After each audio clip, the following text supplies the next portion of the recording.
First up is the media's reaction to Donald Trump's new press secretary, Karoline Leavitt.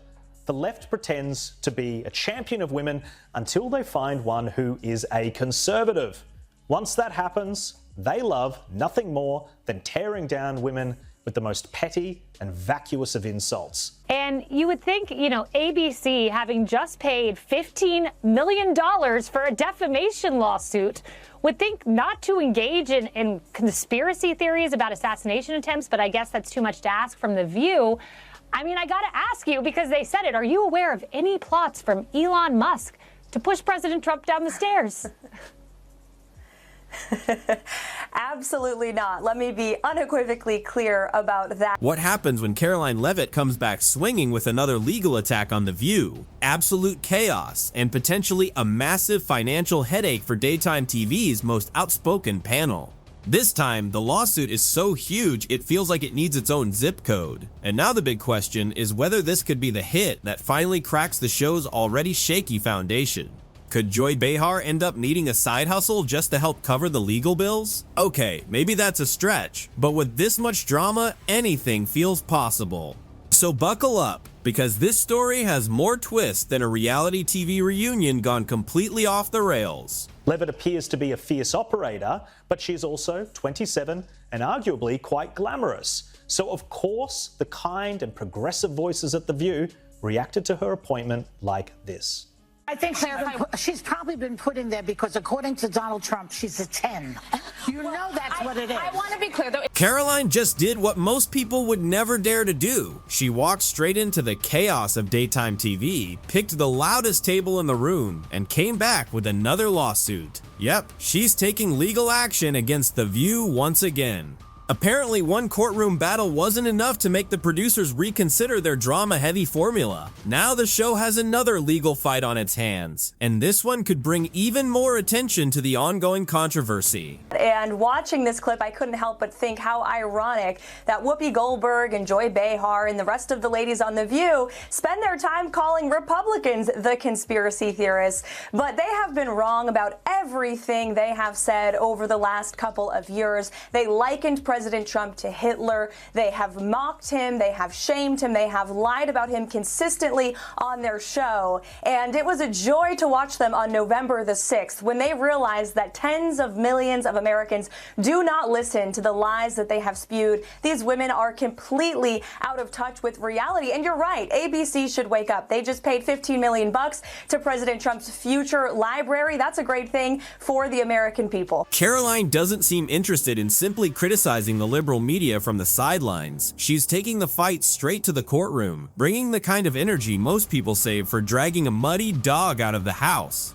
And with this latest lawsuit, it looks like she may have finally gotten everyone's attention. The View isn't just irritated anymore. The show appears to be seriously rattled, and the pressure is starting to build. And the abuse continued.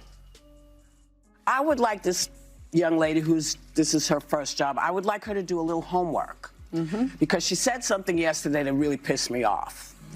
And that was, she said, there will be no wokeness here. Oh, yeah. Let me explain something to you. Because without that wokeness, you might not have that job. Yeah. Because women were not invited to that table. Women were not invited to many tables in this nation. The reason we fought and busted our behinds to make sure that you didn't have to worry about this. And now to hear you talk about it and to hear anybody talk about the wokeness was put in place for a reason. So what actually set off this latest legal battle? Apparently, Karoline reached her limit after yet another episode where The View put her right in the middle of its daily outrage cycle. You know the routine: 5 hosts, a couple of coffee mugs, and plenty of strong opinions flying across the table. Most people would simply roll their eyes and move on. Karoline took a different approach.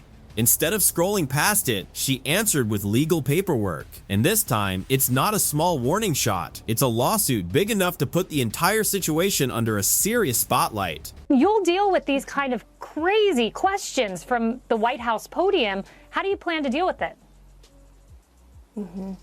Yes, I absolutely will. I feel prepared to do that. I've been facing the media now, speaking on behalf of President Trump on the campaign trail for the past couple of years, and we are expecting the media to be hostile. However, Kaylee, if you do talk to a lot of these reporters off the record, they will tell you they look forward to more press transparency and access. And while we will expose the fake news when they are fake, we will hold them accountable for their lies and smears of President Trump. I can also assure the American people that they are going to be hearing directly from the leader of the free world. Now here's where things get serious. This lawsuit goes beyond hurt feelings. It involves alleged defamation, reputational damage, and what Karoline's legal team describes as a targeted smear campaign disguised as daytime TV banter.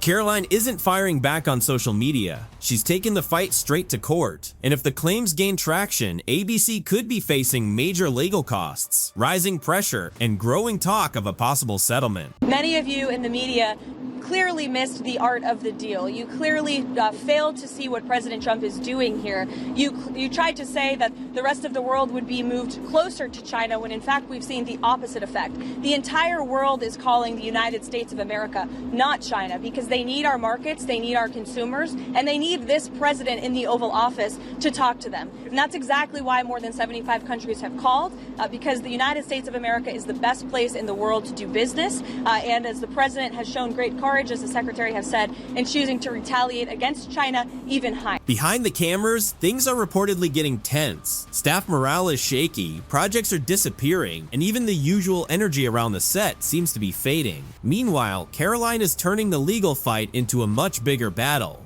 Our team says they're focused on evidence and a pattern of alleged attacks, not just headlines.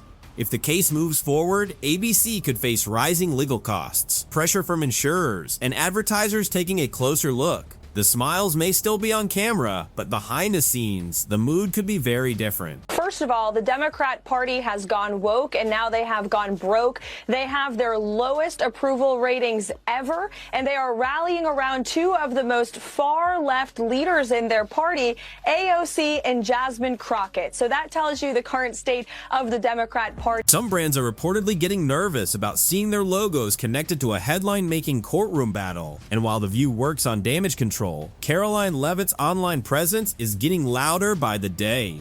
Every new legal development seems to bring more attention, stronger reactions, and heated comment sections. She's no longer just part of the story, she's becoming a major part of the conversation.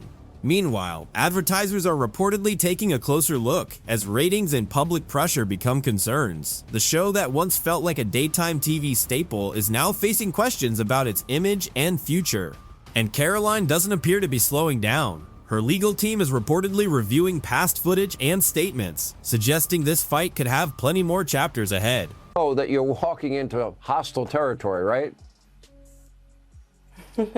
Certainly do. And look, I think I'm well prepared for that. And I'm incredibly honored that President Trump has instilled confidence in me to speak on his behalf behind the White House podium. It's been an honor to have a front row seat to the greatest political comeback in history. And as you mentioned in your monologue, Sean, President Trump is putting together a brilliant cabinet of fantastic America First fighters, from Elon Musk and Vivek Ramaswamy, who are going to cut the waste out of our federal bureaucracy, to Susie Wiles, who is going to serve as the first female chief of staff in history. Take that, Mark Cuban, to Tom Homan. No one better to secure the border than him. Her goal appears to go beyond one lawsuit. She's framing this as a long-term fight against what she sees as a culture of personal attacks in daytime media. But what happens if she actually wins? The View could face major damages, tougher legal scrutiny, and pressure from advertisers and hosts. For supporters, Karoline looks like a fearless fighter. For critics, she's becoming the biggest threat the show has faced.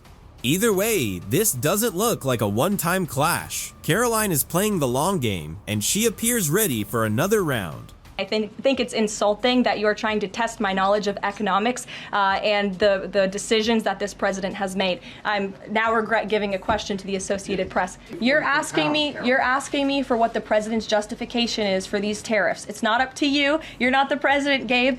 To hire a spokesperson just so that Elon Musk doesn't put out tweets that then confuse federal workers. Are my press briefings not good enough? Karoline Leavitt didn't just file a lawsuit. She turned the legal battle into part of her political brand. Court hearings, depositions, TikTok clips, and social media updates have all become part of the story, and it seems to be getting attention. Her followers are growing, engagement is climbing, and supporters are rallying around every new development. For conservative media, Karoline has become a powerful symbol of fighting back against what they see as liberal media overreach. She's built a public image around staying composed while letting the legal filings speak for her. And that may be the most effective part of the strategy. She doesn't need to win every argument on television. She just needs to keep the courtroom and the internet talking. If you heard that type of violent, enticing rhetoric from our side of the aisle, from Republican leaders on Capitol Hill, I think there would be a lot more outrage in this room today. It's unacceptable, the comments that have been made by these Democrat leaders, and frankly, they don't even know what they're talking about. Because President Trump was elected with a mandate from the American people to make this government more efficient.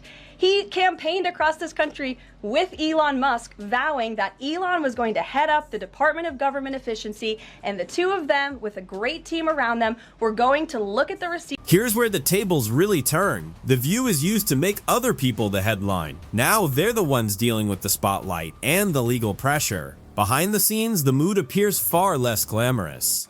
Legal costs, media scrutiny, and potential financial fallout could put serious pressure on the show and its network. Meanwhile, Karoline Leavitt doesn't seem interested in backing down. Her legal team is reportedly reviewing past statements and preparing for whatever comes next. For supporters, this is bigger than one TV show. They see it as a new way to challenge media power through lawsuits instead of shouting matches. And if the pressure keeps building, The View could face some very difficult decisions about its future.